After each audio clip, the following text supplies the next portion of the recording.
Okay, we're looking at what happens to the rotating beam that we observed. The beam comes around, finally comes to rest, oscillates back to some position, comes to rest, oscillates back to another rest position, and it keeps losing amplitude. It doesn't go as far each time, but it has this back and forth oscillation. Now, between two times when it comes to rest, okay, one time and a subsequent time, what happens to its angular velocity? Okay, so it's at rest, then it's at rest. What happened to the angular velocity in between, and how would you graph the angular velocity versus time? Okay, well, here's a graph of omega versus t. Don't have a curve on it. But I do know one thing, that this graph, when it's at rest, its angular velocity is 0, and the next time it's at rest, its angular velocity is again 0. So the question is, how do we get from here to here?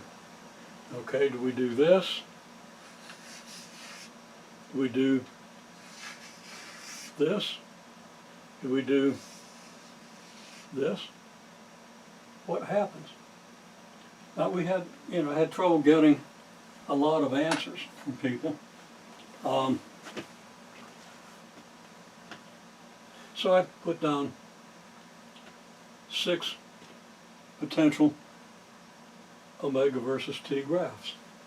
Okay, this one, this one, this one, this one, this one, this one. Ask people to determine which are plausible, which are implausible. So I asked the first question, which are implausible?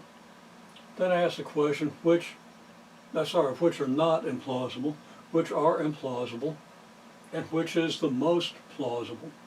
Now this last question is probably the most difficult to answer because not knowing the physics of the situation, there's no good way to distinguish between a number of plausible scenarios, a number of plausible graphs.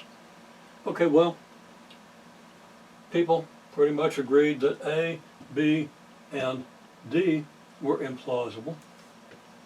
A, it doesn't come around and slow down, speed up, and slow down and speed up. If you watch the thing, you see it's pretty much clear that it speeds up for a while, then it slows down for a while. So this one would be fluctuating in velocity.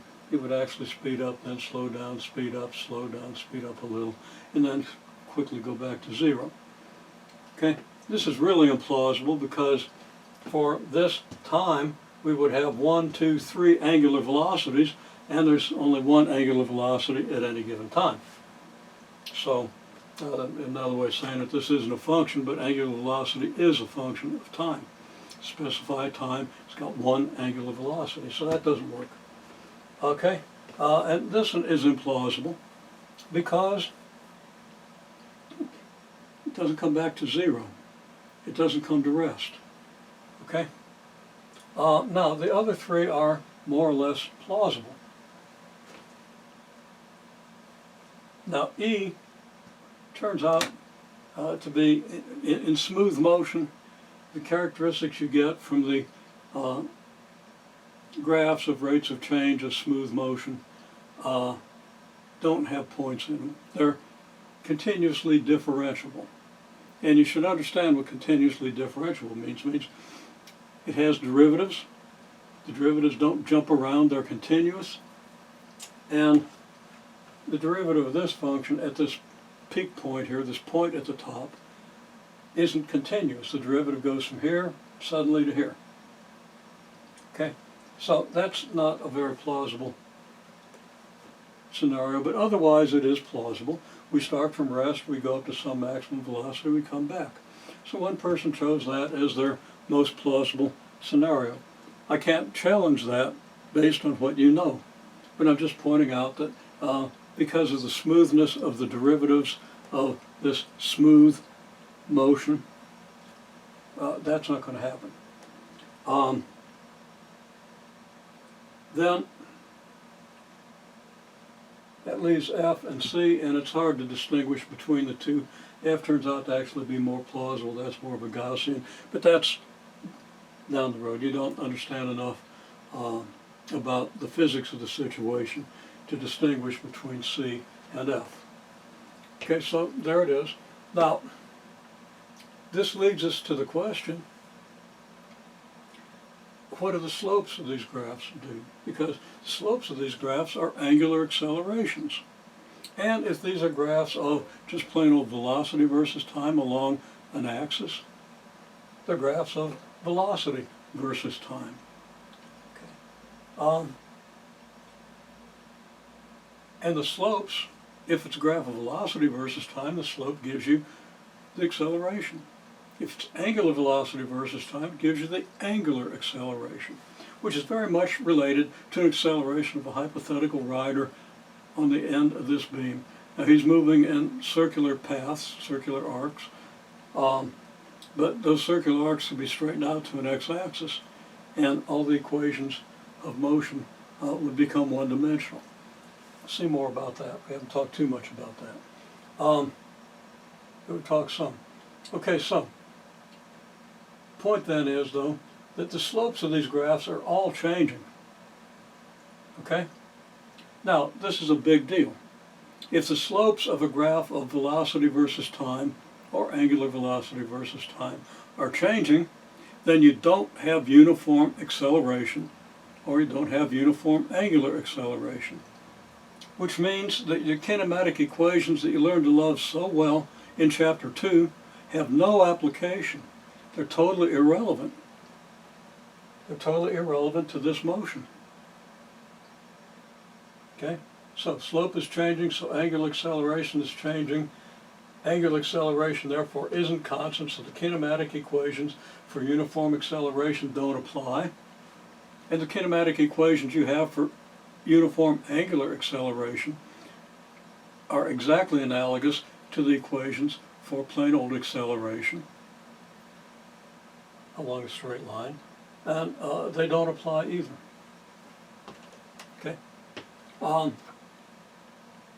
Now, if this is a graph of angular velocity versus time, or just velocity versus time, then you have changing slopes, means you have changing accelerations. Acceleration is not uniform. So your Chapter 2 kinematic equations are crossed out. They don't work. They don't help. They only hinder your ability to think through and solve a problem. And that's a big deal in this course, because as I said in class, I've never had a class where everybody actually passed the part of the class, the problems in the class that are based on simple harmonic motion, a pendulum moving back and forth, a mass oscillating on a spring. These are very important motions. They're universal, okay, in the sense that the universe is just a bunch of simple harmonic motion. You have very little uniformly accelerated motion. And that goes from the quantum level up to the cosmological level. So what you're learning in Chapter 2 on uniformly accelerated motion along a straight line is a very special kind of motion. Now, it's related to uniform forces. It's important in learning the physics, but it's not a kind of motion that occurs very often. It's kind of an idealized motion, but you can learn a lot from it, so that's why we're studying it, and it's mathematically a little simpler, although simple harmonic motion is mathematically very simple as well. That's why they call it simple. Okay, so I want this to be the first class where nobody fails the uniform accelerated motion part of the final.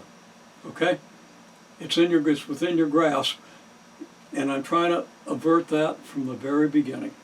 Okay, I'm trying to avert that by this observation of the oscillatory motion of the beam, and we'll take that over to oscillatory motion of pendulums and masses on springs later in the course. Mathematics is exactly the same in all three cases.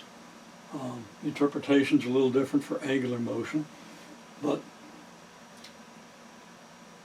there are details of the way the forces arise in simple harmonic motion versus motion on a spring.